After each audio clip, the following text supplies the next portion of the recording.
Salut, c'est Trado, je suis content de vous retrouver pour la mise à jour de la préparation de la semaine de trading sur Euro-Dollar, Bitcoin, Ethereum et Petrol Brent. Je vous retrouve juste après ça. Je vous rappelle que tout ce qui suit est donné uniquement à titre informatif et pédagogique. On commence par l'euro-dollar.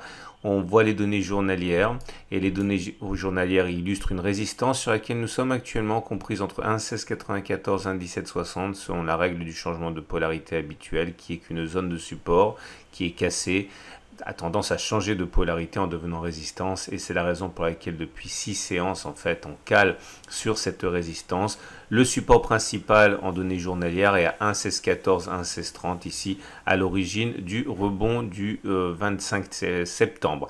On va descendre maintenant d'une unité de temps et observer les données 4 heures. Et voilà les données H4. En 4 heures, nous avons une tendance qui est neutre. Vous voyez, on est en dessous de la M20 qui descend, mais au-dessus de la M50 qui monte. Donc on va dire que la tendance de fond est légèrement haussière, tandis que la tendance de plus court terme est plutôt baissière. Ce n'est pas clairement établi. Dans ce sens, il est difficile pour les traders de suivre la tendance car il n'y en a pas vraiment. Il y a fort à parier pour que les traders qui cherchent à spéculer à la baisse attendent justement une faiblesse sur la résistance journalière des 1,1694, 1,1760 puisque c'est la résistance tracée sur les unités de temps supérieure et qui est donc susceptible de s'imposer à la résistance, à la tendance sur les unités H4 en particulier parce qu'il n'y a pas de tendance et c'est pour ça d'ailleurs que des attaques significatives ont eu lieu sur cette zone comprise globalement on l'a dit un 1694, un 1760. Ceux qui veulent vendre peuvent également attendre une éventuelle cassure du support H4 1,1620, 1,1614 incluse dans la zone de support journalier des 1,1614, 1,1630. Si les moyennes mobiles sont descendantes au moment où on casserait, mais c'est un long chemin à parcourir cette zone, il y a des chances pour que des traders cherchent à saisir les signaux baissiers. Maintenant, ceux qui veulent acheter l'euro-dollar attendent sans doute que l'on se débarrasse des obstacles, de tout cet obstacle et en particulier en cas de clôture au-dessus de la résistance journalière des 1,1694, 1,1760 ou alors même en cas de cassure des plus hauts de H4 en résistance à 1,1755. Toute cette zone, si les moyennes mobiles devaient être ascendantes et qu'on devait casser cette zone de résistance, pourrait impliquer des comportements de moutonnier de recherche de signaux d'achat. Autre solution, encore une fois, si on retourne sur le support journalier des 1,1614, 1,1630, des signaux haussiers pourraient être recherchés puisqu'il s'agit d'un support tracé sur l'unité de temps supérieure. Mais encore une fois, je le répète, pour l'instant, c'est compliqué du fait qu'il n'y a pas beaucoup d'éléments de tendance, donc il est difficile pour les traders de privilégier un sens quand il n'y a pas de tendance établie. On passe à Bitcoin en données journalières pour constater que nous sommes ici dans une résistance journalière 10 591 134 était zone de support qui a été cassée, qui a changé de polarité, qui malmène les velléités haussières depuis puisque chaque tentative de repasser au-dessus de cette résistance a été un échec.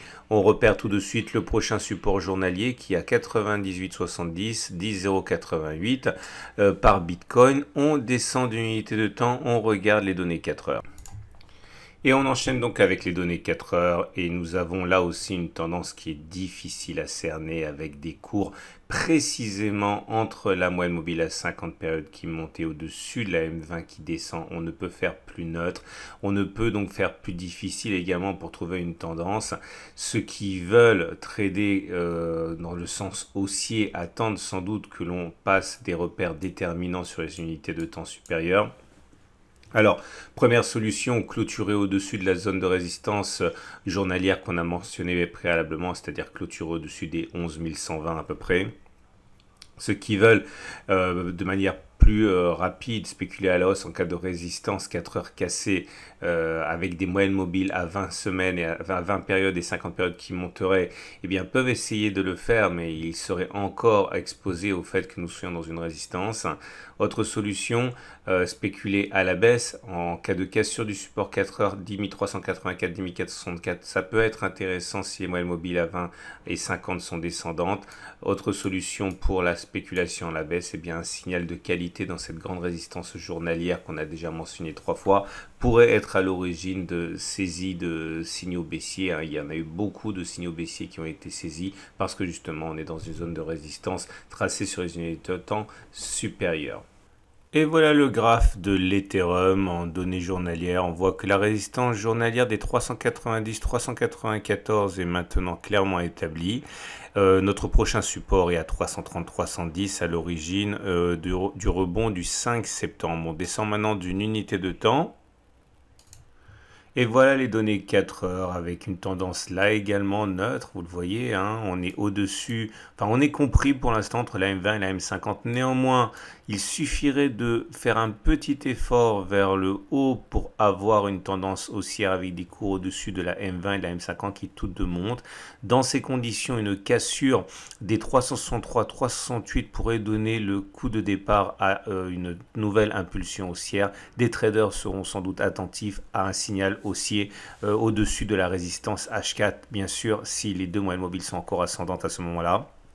Autre solution pour les acheteurs, attendre un retour sur les 330-310 car c'est un support, mais un support tracé sur les unités de temps supérieures. Les baissiers, quant à eux, attendent soit un retour sur la résistance journalière, car malgré une tendance haussière en données H4, c'est une résistance tracé sur les unités de temps supérieures, donc solide, du moins plus solide. Une cassure du support journalier 330-310 pourrait également attirer beaucoup de traders vendeurs. Pour terminer, une cassure de cette zone là hein, qu'on est en train de créer qui pourrait bien jouer un rôle. Là, ici, je ne l'ai pas fait figurer par oubli. Ici, cette zone comprise entre 337 et 334 pourrait également être tradée à la baisse par certains avec le danger quand même qu'on se retrouverait très vite confronté à un support journalier. Ceux qui voudraient être tentés par un trade baissier sur la résistance H4 doivent savoir que malgré le fait que ce soit une résistance, c'est un trade qui est dangereux puisque la tendance serait haussière et ce n'est qu'une résistance en données H4 et pas en données journalières. Donc méfiance à ceux qui seraient tentés par un short sur les résistances H4. Et c'est déjà le moment de terminer avec le pétrole Brent en données jour. Vous voyez le support journalier des 39,76, 4061 a changé de polarité. Maintenant, c'est davantage une résistance. Enfin, sans doute, ça se discute actuellement. C'était un support qui a fonctionné, qui a été cassé, mais de manière assez fragile, on va dire, peu convaincante. Il est possible que l'on préserve en retard. Donc je maintiens l'appellation support, mais je crains que ce soit déjà tard et qu'il soit devenu résistance. En tout cas, il faut se méfier de cette zone qui est une zone de yo-yo à mon avis. Et selon que les traders pensent que ce support a été préservé ou qu'il a déjà changé de polarité. Ce qui est sûr, c'est que théoriquement, il y a un autre support journalier ici, c'est 38,06, 37,10 pour le baril de Brent. On va descendre d'une unité de temps. Et en données H4, la tendance est clairement baissière avec des cours en dessous de la M20 et de la M2050 qui descendent.